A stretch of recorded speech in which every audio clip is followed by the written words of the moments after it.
അസ്സലാമു അലൈക്കും. ഇന്ന് ഞാൻ ഉണ്ടാക്കുന്നത് ഹമ്മൂസ് റെസിപ്പിയാണ്. കാബൂളി കടല നന്നായി കഴുകി വൃത്തിയാക്കി ഒരു 4 മണിക്കൂർ വെള്ളത്തിൽ കുതിർത്ത് വെക്കുക. അതിനുശേഷം കുക്കറിൽ ഉപ്പും ആവശ്യത്തിന് വെള്ളം ചേർത്ത് ഒരു 4-5 വിസിലോടെ വേവിക്കുക. ഇവ നന്നായിട്ട് തണുത്തതിന് ശേഷം ഒരു മിക്സിയുടെ ജാറെടുത്ത് ഈ വേവിച്ച് വെച്ച കാബൂളി കടല ഒഴിക്കുക.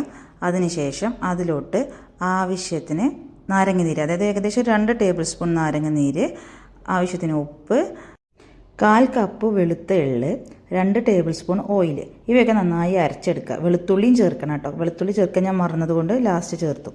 ശേഷം ഇതൊരു പാത്രത്തിൽ ഒഴിക്കുക. അരച്ചെടുക്കുമ്പോൾ പച്ചവെള്ളമോ അല്ലെങ്കിൽ കാബൂളിക്കടല വേവിച്ച വെള്ളമോ ഉണ്ടെങ്കിൽ അത് ചേർക്കാവുന്നതാണ്. ഹമ്മൂസ് എന്നത് വളരെ ഈസി ആയിട്ടും സിമ്പിളായിട്ടുള്ളൊരു റെസിപ്പിയാണ്.